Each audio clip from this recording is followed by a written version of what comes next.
ካብ ትግራይ ሆራይዘን ዝኸብረ ሰላምታና ኣብ ዘለኹም ይብጻሕኹም ሓደሽቲ ምዕባለታትን ዋናዊ ዜናታትን ቀሪብናልኩም ኣለና። ቀንዲ ነጥብታት ዜና ኣብ ትግራይ ብህወሓት ዝካየድ ዘሎ መጠነ ሰፊሕ ግፋእ ኣብ ልዕሊ መንእስያት ከቢድ ስጋትን ተቃውሞን ኣጋጢሞሎም ካብ ትግራይ ዝወጽ ዘለዎ ሓበሬታት ከም ዘመላኽትዎ ህወሓት ኣብ ዝቕጽሉ መዓልታት ብኣማይ ተሽሓት ዝቁጸሩ መንእስያት ናብ ማእኸላት ተዓሊም ንምእታው ብኣስገዳድ ወፍሪ ክጅመር መምርሒ ከም ዝሃበ እናተገለጸ እዩ ዘሎ። እዚ ከም ኢሉ እንከሎ መራሒ ህወሓት ዶክተር ደብረጽዮን ገብረ ሚካኤል እውን ተዳልው ክብል ትእዛዝ ሂቦሎም። ኣብ ክልል ኦሮሚያ ኣብ ልዕሊ ተጓዓዝቲ ብዝተፈጸመ መጥቃዕቲ ዕጡቋት ልዕሊ 10 ሰባት ከም ዝተቐተሉ ተገሊጸሎም። እዚ ከም ኢሉ እንከሎ ጉጅለ ዕጡቕ ፋኖ ድማ ምስ ምክያድ መረፃ ኢትዮጵያ ተዛሚዱም ኣብ ክልል ኣምሓራ ህጹጽ ኣዋጃትን ተኸታተልቲ እገዳታትን ናይ 5 መዓልታት ኣዋጅ ኣውጀሎ ብዛዕባ እውን ዝሓዝናዮ ሓበሬታ ኣሎ። ኣብ መንጎ ህወሓትን መንግስቲ ፌደራልን ዳግም ናብ ኩናት ዝኣትውሉ ኩነታት ከም ዘሎ ሓደ ትንታነ ኣመልኪቶሎም። ካብ ትግራይ ሆራይዘን ዝኸብረ ሰላምታና ኣብ ዘለኹም ይብጻሕኩም ሰብስክራይብ ላይክ ሼር እንዳገበርኩም ዜናታትና ክትከታተሉ ንዕድመኩም ብዝርዝር ክንቀርቦም ኢና ተኸታተሉና።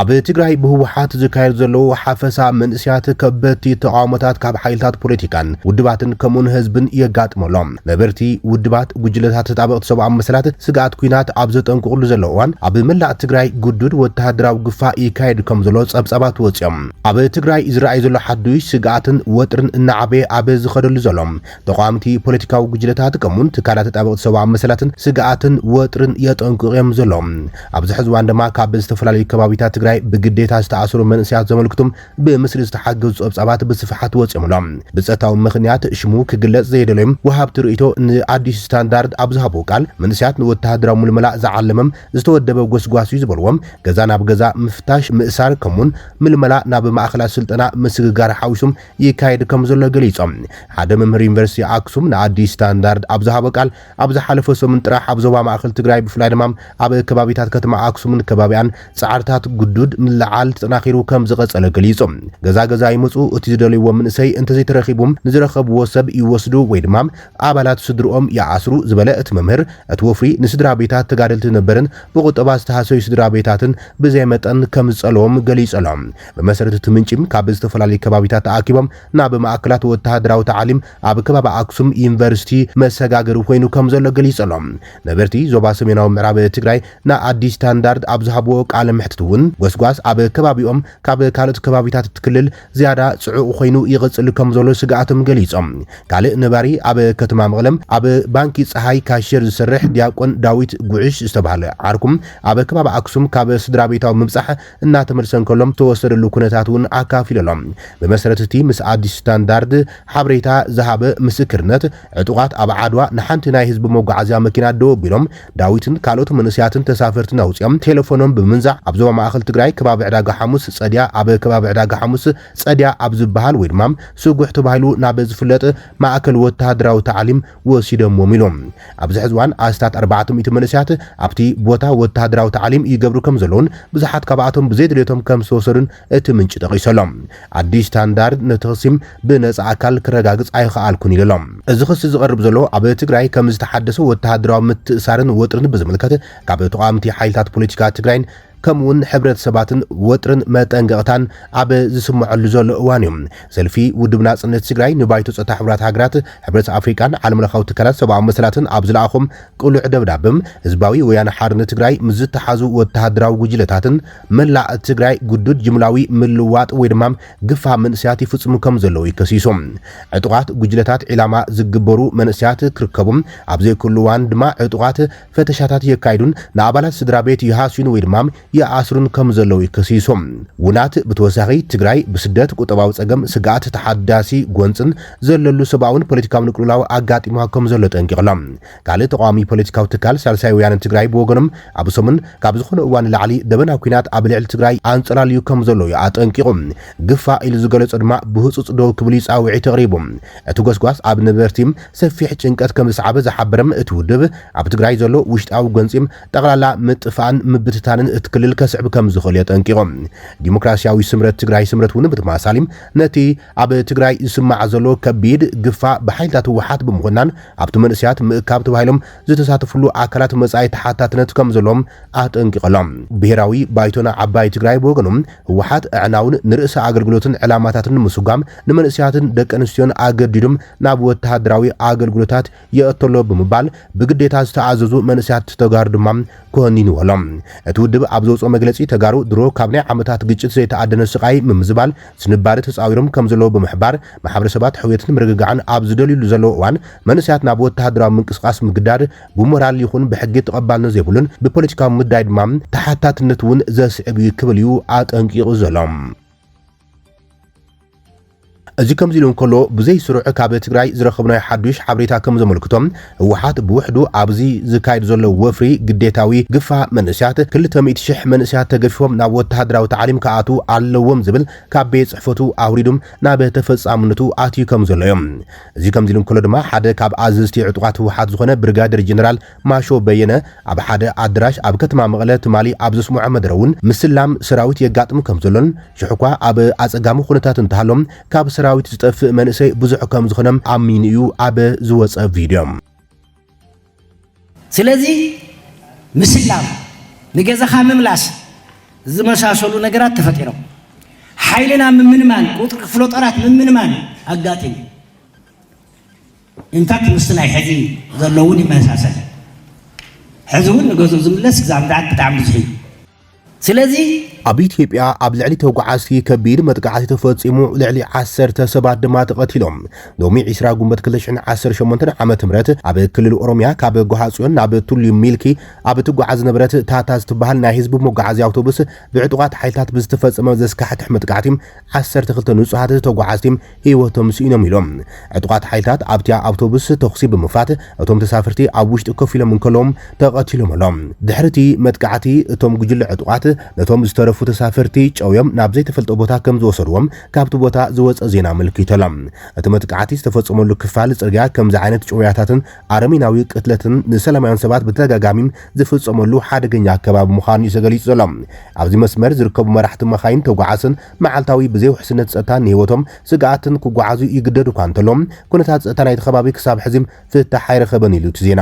ናይ ሎም መጥቃዕቲ ኣብዚ መንገዲ እዚ ኣብ ልዕሊ ንጹሃት ሰባት ዝፍጸም ዘሎ ጨውያን ቅትለትን ክሳብ ክንደይ ከቢድ ምዃኑ ዘረጋግጽ እዩ ተባሂሎም እዚ ከምዚ ኢሉ እንከሎ ድማ ኣብ ክልል ኣምሓራም ኣንጻር መንግስቲ ኢትዮጵያ ዝዋጋእ ዘሎ ጉጅለ ዕጡቕ ፋኖ ድማ ኣብ ዝተፈላለዩ ከባቢታት እታ ክልል ህጹጽ ኣዋጅ ዝበሎ ግደባታት ኣቐሚጦሎም ጉጅለ ዕጡቕ ፋኖ ካብ ጽባሕ ዓርቢ ጀሚሮም ንተኸታተልቲ 5 መዓልታት ዝጸንሕ ዕጽዋ እዩ ኣብቲ ክልል ኣውጅ ዘሎ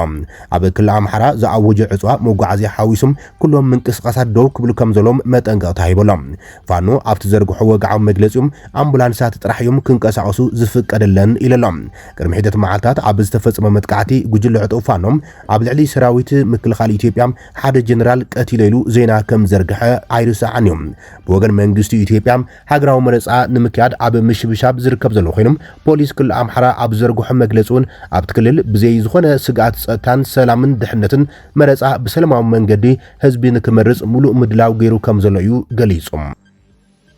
ኣብ መንጎ ህወሓትን ፌደራልን ዳግም ናብ ኩናት ዝእተወሉ ኩነታት ከም ዘሎ ሓደ ትንታነ መልኪቶም ትግራይ ካብ ፌደሬሽን ኢትዮጵያ ትርሕቕ ድያ ዘላ ኣብ ትሕቲ ዝብል ርእሲ ትንታነ ዶሸቬለ ከም ዘመላኽቶም ትግራይ ካብ ወርሒ ጥቅምቲ 2013 ጀሚሮም ኣብ ባይተ ወከልቲ ህዝብታት ኢትዮጵያን ባይተ ፌደሬሽንን ወክልና ኣይነበራን እዮም መንግስቲ ፌደራልን ህወሓትን ዓሚቕ ኣፍልልያቶም ፈቲሖም መረፃ እንተዘይካይዶም ክልል ትግራይ ኣብ ሓጋጊ ኣካላት ኢትዮጵያ ውክልና ዘይብሉም ክሳብ 10 ዓመታት ክትጸንሕ ትኽእል እያ ኢሎም 24 ጉንበት 2018 ክካይ ተመዲቡ ዘሎ ሻብዓይ ሃገራዊ መረፃ ኢትዮጵያ ኣብ ትግራይ ኩለን 38 ክልላት መረፃ ከም ዘይካይድ ኣዶ መንበር ሃገራዊ ቦርድ መረፃ ኢትዮጵያ ወይዘሮ ሜላት ወርቅ ሃይሉም ትማሊ ንጋዜጠኛት ገሊጻ እያ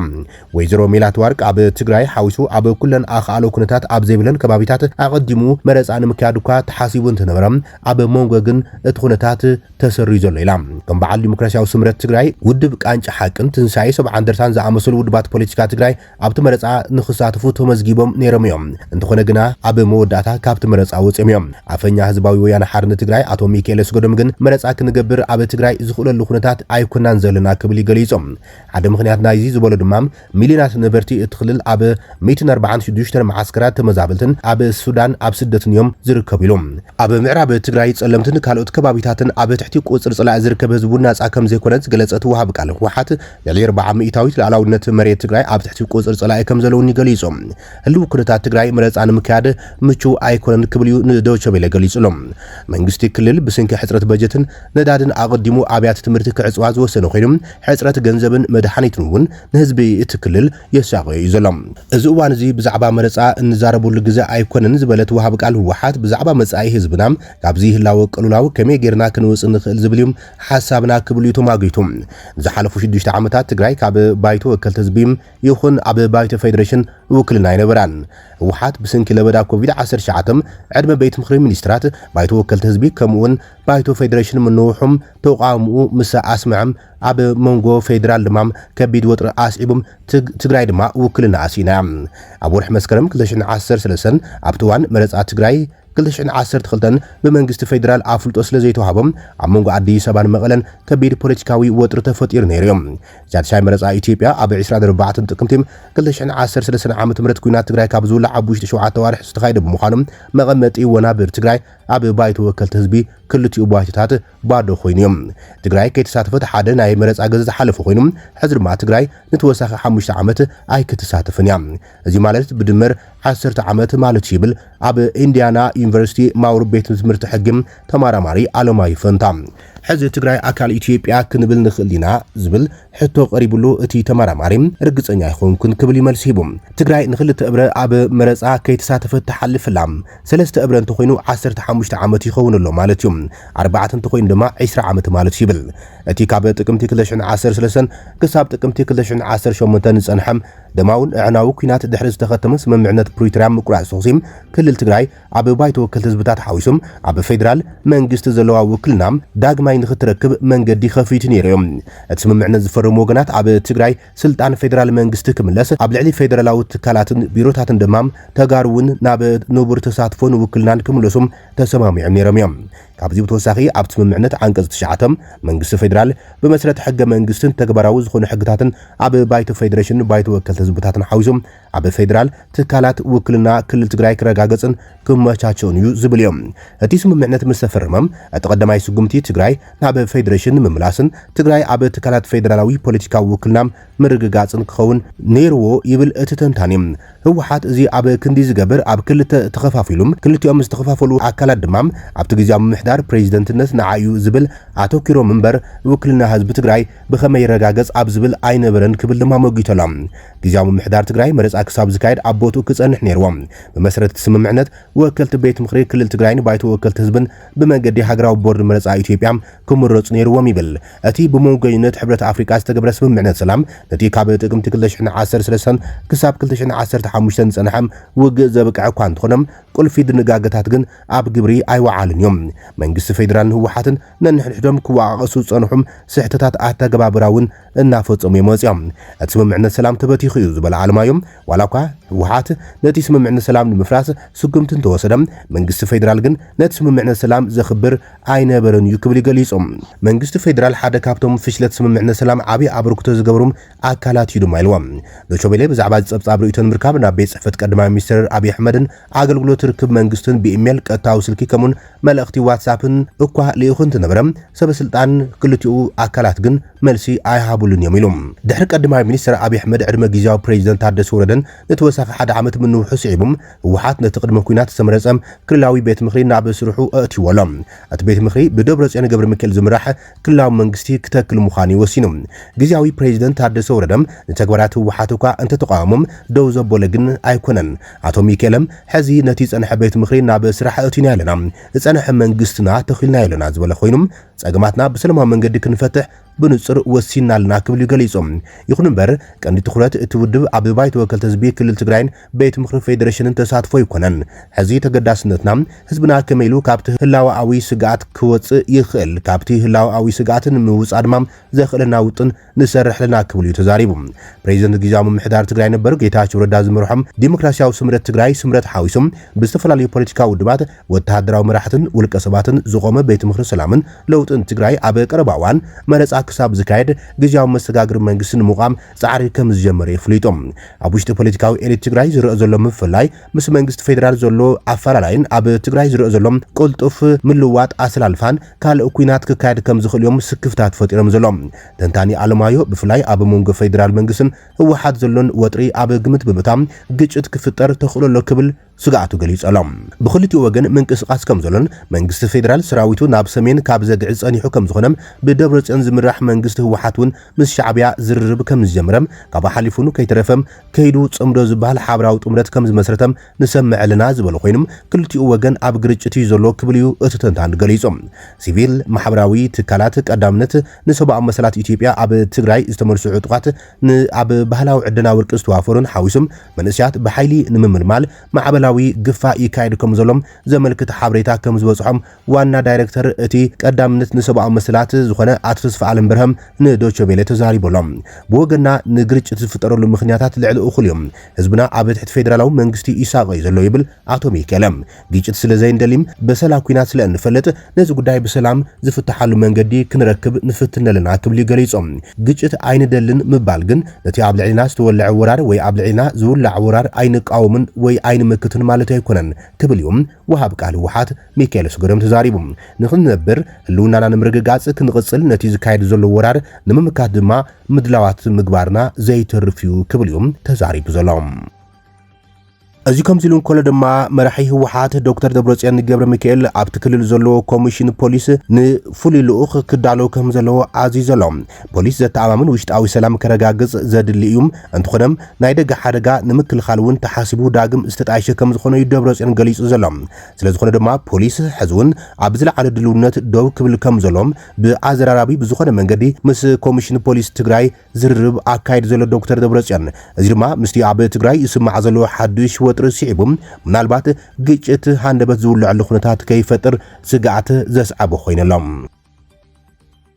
ሜታ ንማሕበራዊ ሚድያ ኣብ መራኸቢታቱም ሜታ ንማሕበራዊ መራኸቢታቱ ወይ ድማ ኣፕሊኬሽናቱም ሓዱሽ ናይ ክፍሊት መዝገባ መደባት ኣፍሊጦም ትካል ቴክኖሎጂ ሜታም ካብቲ ነዊሕ እዋን ፀንሐ ኣብ መዋዕውዒ ዝተመርኮሰም ዋሕዚ ኣታዊታት ውፅእ ብዝበለ መንገዲ ዋሕዚ ኣታዊታቱ ንምዕባይ ዓብይ ስጉምቲ ከም ዝወሰደ ኣፍሊጦም እቲ ኩባንያም ንቐንዲ ኣፕታቱ ማለት እውን ፌስቡክ ኢንስታግራምን ዋትስኣፕን ዝኸፍል መደብ ምዝገባ ኣተኣታትዮም ፌስቡክ ፕላስ ኢንስታግራም ፕላስን ዋትስኣፕ ፕላስን ዓለም ለኻዊ ምዝገባ ምጅማሩ ፍሊጠሎም ብተወሳኺ ሜታ ንንግዳዊ ትካላት ፈጠርቲ ትሕዝቶን ፍርያት ኣርቲፊሻል ኢንተለጀንስን ወይ ድማ AI ተወሳኺ ትልሚም ክፍሊት ኣብ ስራሕ ከም ዘሎ ይገሊጹ እዚ ስጉምቲ ዝውሰድ ዘሎም ሜታ ኣብ ኣርቲፊሻል ኢንተለጀንስ ዝገብሮ ዘሎም ሰፊሕ ወጻኢታት ብኣፈርቲ ኣብ ትሕቲ ምክትታል ኣብ ዝኣትወሉ ዘሎ እዋን እዮም እቲ ኩባንያ ኣብዚ ዓመት ካብ 125 ቢልዮን ክሳብ 145 ቢልዮን ዶላር ርእሰ ማላዊ ወጻኢታት ከም ዘውፅአ ኣፍሊጡ እዚ ድማ መብዛሕቱም ንማእከላት ዳታ AI ዝወዓለ ከም ዝኾነ ይገሊጹ ንስዕቡት ኩባንያ ሓዱሽ ዋሕዚ ኣታዊ ከም ዘተኣታቶም ዜና ምስተዘርግሐም ዋጋ ኣክሲዮን ሜታም ብ3 ሚእታዊ ተወሲኸሎም ብመሰረት እቲ ዝወፅአ ዜና ኢንስታግራም ፕላስን ፌስቡክ ፕላስን ንወርሒ 3.99 ዶላር ክኾኑ ከሎም ዋትስኣፕ ፕላስ ድማ ንወርሒ 2.99 ዶላር ክኾኑ እዮም እዞም ኣገልግሎታት እዚኦም ንተጠቀምቲ ብርክት ዝበሉ ሓደሽቲ ቴክኖሎጂካዊ ኣማራጺታት ዘለዎም ዝኸፍቱ እዮም በዚ መሰረት ኢንስታግራም ፕላስን ፌስቡክ ፕላስን ዝተመሓሸ መረዳእታ ገጽ ወይ ድማ ትንታነታት ስታቲስቲክስ ናይቶም ብተደጋጋሚ ዛንታታት ዝረኣየሎም ሰባት ሰፊሕ ህዝባዊ ተበጻሕነት ውልቃዊ ገጽ ምምዕራይ ኣማራጺታትን ዝሓቆፎም ተወሳኺ ኣገልግሎታት ዘጠቓልሉ እዮም በኣንጻር ዋትስኣፕ ፕላስ ንወርሒም 2.99 ዶላር ኮይኖም ነቲ ኣፕ ብሕታዊ ንምግባር ዘተኮረም ዝተፈላለዩ ባህርያት ዝሓዘ ኮይኖም ፕሪሚየም ስቲከርስ ብሕታዊ ድምፂ ጻውዒትን ቴማታት ኣፕን ይርከቦም ሜታ ንሕግታት ብሕታውነት ዳታ ሕብረት ኣውሮፓ ንምኽባር ክሳብ 2023 ኣብ ኣውሮፓን ዝርከቡ ተጠቀምቲ ካብ መዋዕዋዒ ናጻ ዝኾነ ክፍሊት ፌስቡክን ኢንስታግራምን ከቕርብ ተጽቢት ዝግበር ኮይኑ ሕዚ ግን ነቲ ኣገልግሎት ብወግዒ ብዓለም ደረጃ ኣስፊሕዎሎም ሓዱሽ ልምድታትን ባህርያታትን ድማ ነቲ ቴክኖሎጂ ወሲኹሎም ክቡራትን ፍትዋትን ተከታተልቲ ዜናታትና ደይ ሰዓት ዝበልናይ መሓደሽቲ ምዕባለታትን እዋናዊ ዜናታትን ኣብዛዚምና ንሰናይ ምክትታልኩም ነመስግን ሰላም